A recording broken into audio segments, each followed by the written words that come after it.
हम तुम्हारे इस सत्य का विरोध नहीं करते, परंतु अयोध्या के राजकुमार कहलाने और इतने बड़े राज्य के उत्तराधिकारी होने के लिए उस सत्य को सिद्ध करना पड़ेगा।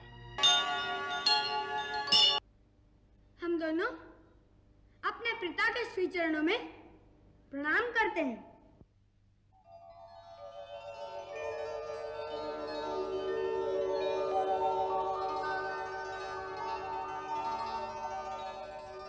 और उस दिन भूल से यदि कोई अवज्ञा हो गई हो तो उसके लिए हम महाराज से क्षमा मांगते हैं।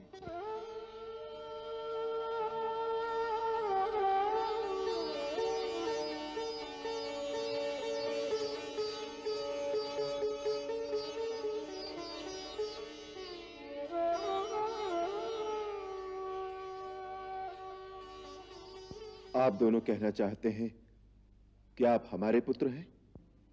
जी महाराज। इसका प्रमाण?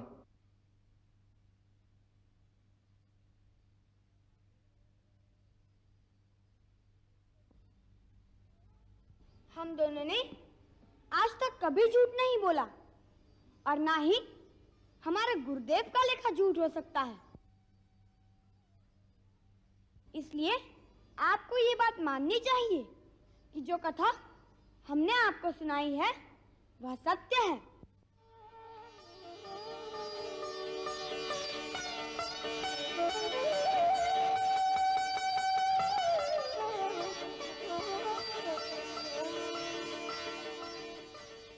हम तुम्हारे इस सत्य का विरोध नहीं करते, परंतु अयोध्या के राजकुमार कहलाने और इतने बड़े राज्य के उत्तराधिकारी होने के लिए उस सत्य को सिद्ध करना पड़ेगा। प्रजा इसका प्रमाण पूछेगी और वो प्रमाण तुम्हारी माताजी दे सकती है।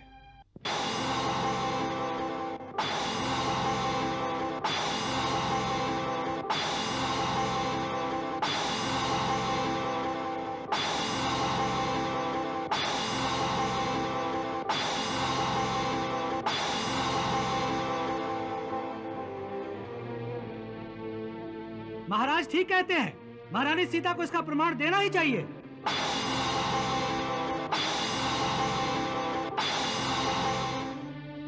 अब प्रमाण की क्या आवश्यकता है? महर्षि वाल्मीकि जैसे त्रिकालदर्शी ने जो लिख दिया है वही प्रमाण है।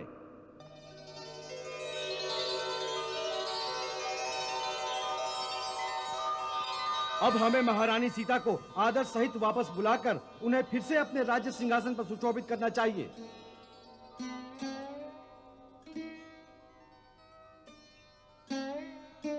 हमें तो माता सीता के चरणों में गिरकर अपने अपराधों की क्षमा मांगनी चाहिए। अब भी उनसे प्रमाण मांगना अत्याचार है। अग्नि परीक्षा से बड़ा प्रमाण क्या हो सकता है? और वो ये प्रमाण दे चुकी हैं। परंतु वो अयोध्या वासियों ने नहीं देखी।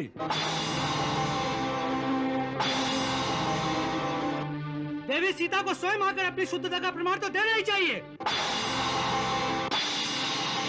एक बार प्रजा के सामने आकर अपने मुंह से जो कह देगी हम मान लेंगे। ये अन्याय है, ये अत्याचार है, यही धर्माचार है।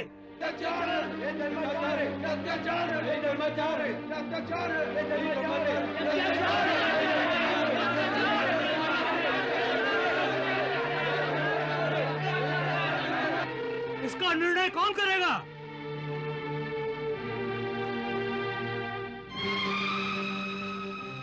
गुरुदेव से पूछा जाए। हाँ हाँ, गुरुदेव से पूछो।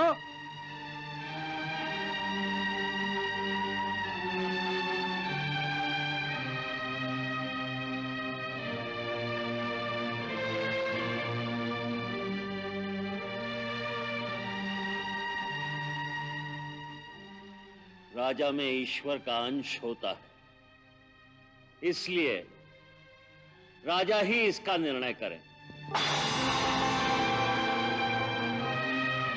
उनकी बात सबको स्वीकार करनी होगी।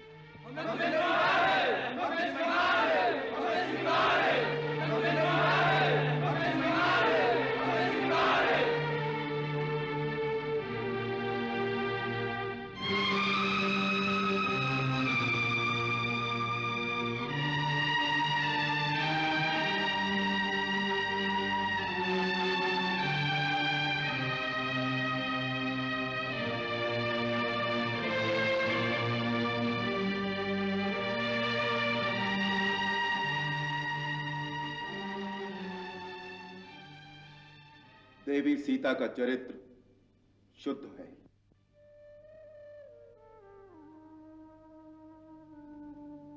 उनमें किसी प्रकार का कोई पाप नहीं है। फिर भी राज सिंहासन की उच्च मर्यादा स्थापित रखने के लिए यह उचित है कि वो महर्षि वाल्मीकि की अनुमति से कल इस सभा में आकर सारे जन समुदाय के सामने अपनी शुद्धता की शपथ लें, जिससे ये लोकापवाद सदा के लिए समाप्त हो जाए और हम राज सिंहासन पर उन्हें सम्मान पूर्वक बिठा सकें।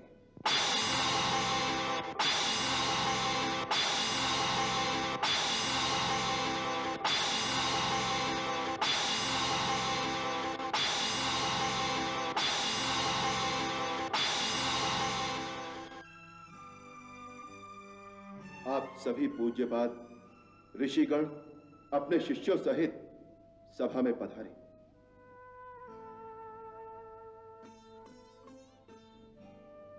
समस्त राजा लोग भी उपस्थित हों और भी जो कोई देवी सीता की शपथ सुनना चाहे वो कल इस सभा में आए, जिससे सभी लोग एकत्रित होकर सीता का शपथ ग्रहण देखें।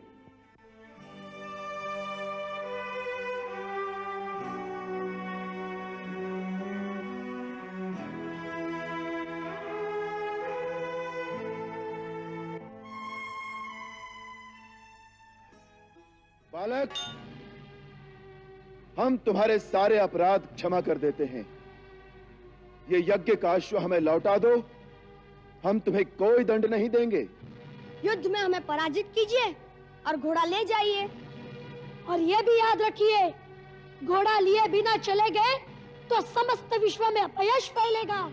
तुम्हारे गुरु ने तुम्हें कोई तंत्र विद्या सिखाई है? क्यों? क्योंकि जो कार्य तुमने किया है वो अवश्य दंड देने योग्य है, परंतु तुम्हें देखकर हमारे मन में न तो दंड देने की इच्छा हो रही है और न तुमसे युद्ध करने की। मेरी अवस्था भी यही है। मैं तो यही सोच रहा हूँ कि आप किसी मोहिनी मंत्र का जाप कर रहे हैं। ये विधाता की विधि कैसी है कि दोनों ओर से धनुष उठाना कठिन हो गया है। महाराज राम, इस प्रकार यह मंत्र तंत्र का प्रयोग वीरों के लिए उचित नहीं है। यदि कर सकते हैं तो सच्चे क्षत्रिय की भांति हमें अस्त्र शस्त्र से पराजित करिए, भावना की मोहिनी डालकर नहीं। बालक, हम तुम्हारे सारे अपराध क्षमा कर देते हैं। ये यज्ञ का अश्व हमें लौटा दो, हम तुम्हें कोई दंड नहीं देंगे। युद्ध में हमें पराजित कीजिए और घोड़ा ले जाइए। और ये भी याद रखिए, घोड़ा लिए बिना चले गए तो समस्त विश्व में अपयश फैलेगा। बालक, हमें विवश मत करो। जब युद्ध भूमि में आ ही गए हैं महाराज, तो अब और कोई मार्ग नहीं बचा। एक ही मार्ग रह गया है, धनुष उठाइए।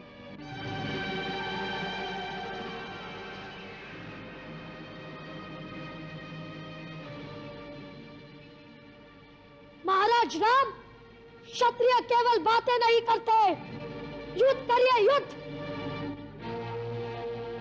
उठाइए धनुष। महाराज राम, यदि आप क्षत्रिय हैं, तो आपको अपने पूर्वजों की आन है कि युद्ध भूमि में सारी मोह ममता त्याग कर एक वीर क्षत्रिय की भांति व्यवहार कीजिए और अपना धनुष उठाइए। बालक, हमें ऐसी शपथ मत दो कि हम विवश हो जाएं। हे राम, ये आप क्या कर रहे हैं?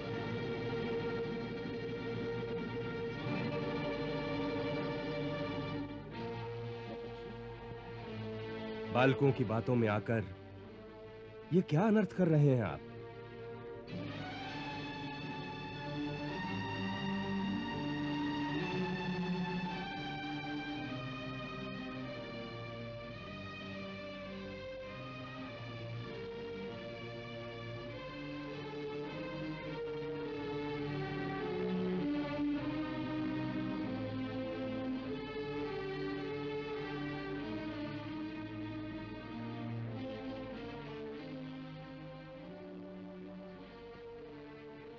कल्याण मस्तु।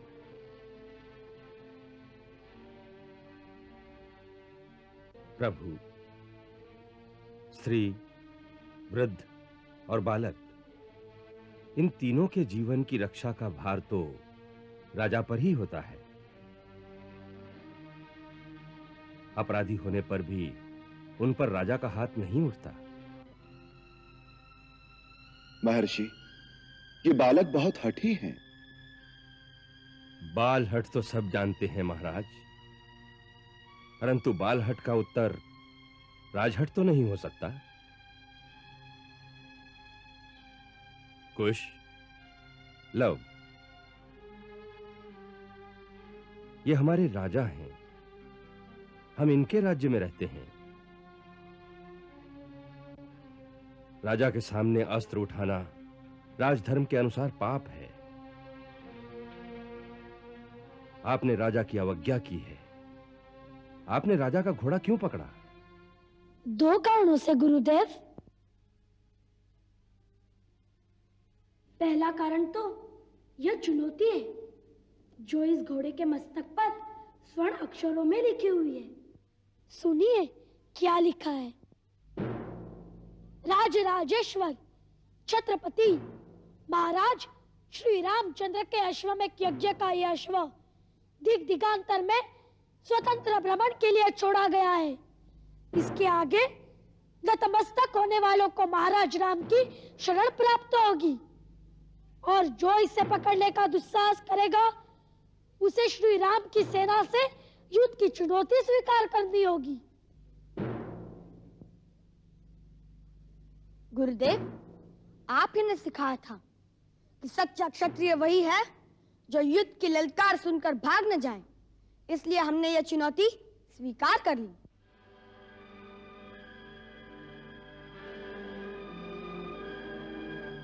और दूसरा कारण?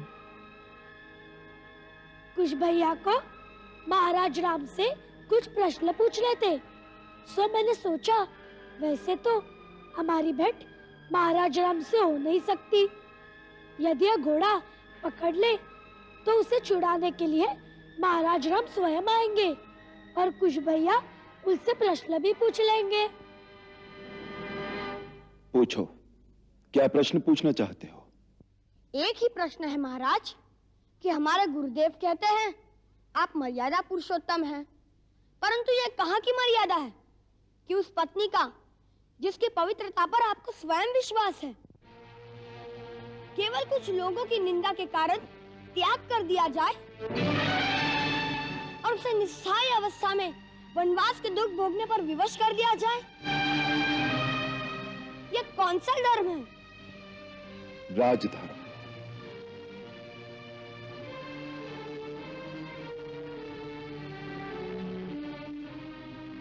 एक साधारण मानव के धर्म और एक राजा के धर्म में इतना ही अंतर है। एक साधारण मानव का प्रथम धर्म है अपनी पत्नी, अपने बच्चों, अपने भाई बहनों, माता पिता और निकट सगे संबंधियों की रक्षा करना, उनको सुख पहुंचाना और यदि कठिन समय आए तो दुख में उनका साथ देना। परंतु वही मानव जब राजमुकुट पहनकर राजा बन जाए तो उसका प्रथम धर्म अपने निजी सुख या दुख और अपने निकट सगे संबंधियों के सुख दुख में उनका साथ देना नहीं रहता, वरन राजा का धर्म केवल प्रजा रंजन होता है। उसके सारे कर्म प्रजामत के अधीन होते हैं, फिर चाहे निजी तौर पर उसे सुख हो या दुख। उसका कर्तव्य तो वही है जिससे प्रजा का कल्याण हो, प्रजा रंजन हो और जिसमें प्रजा का मत हो।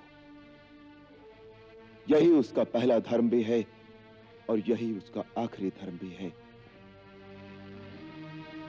इसे ही राजधर्म कहते हैं।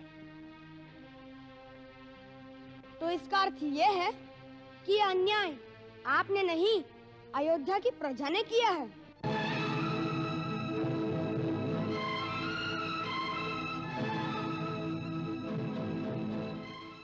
जो अयोध्या की प्रजा ने किया है उसका उत्तर अयोध्या की प्रजा से मांगना चाहिए। लवकुश, इस समय तुम दोनों ने इनका घोड़ा पकड़कर और इनके सामने अस्त्र उठाकर जो अवज्ञा की है उसके लिए तुम्हें इनसे क्षमा मांगनी चाहिए। महाराज राम के विरुद्ध तुम्हारा अस्त्र उठाना ऐसे ही धर्म विरुद्ध है जैसे तुमने अपने पिता के ही सामने अस्त्र उठाए हो, क्योंकि राजा प्रजा के लिए पिता समान ही होता है।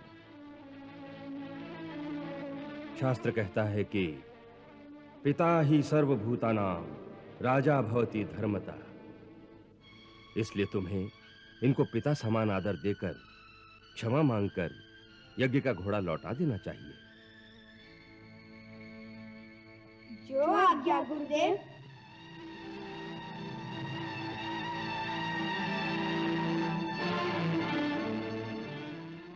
महाराज, हमने क्षत्रियोचित कर्तव्य समझकर भूल से आपकी जो अवज्ञा की है उसके लिए हम आपसे क्षमा मांगते हैं।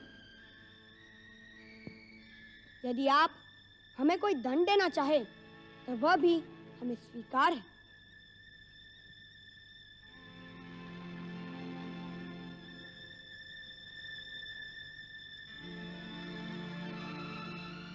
तुम दंड के अधिकारी नहीं हो बालक। तुम्हारे जैसे वीर, गुणी और ज्ञानी बालक जिस राजा के राज्य में हो उसे उन पर गर्व करना चाहिए और पुरस्कार देना चाहिए।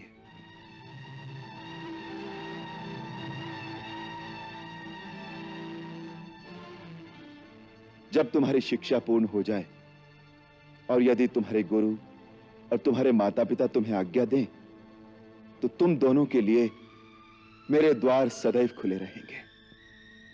उचित समय आने पर ये दोनों आपकी इस उदारता का लाभ अवश्य उठाएंगे।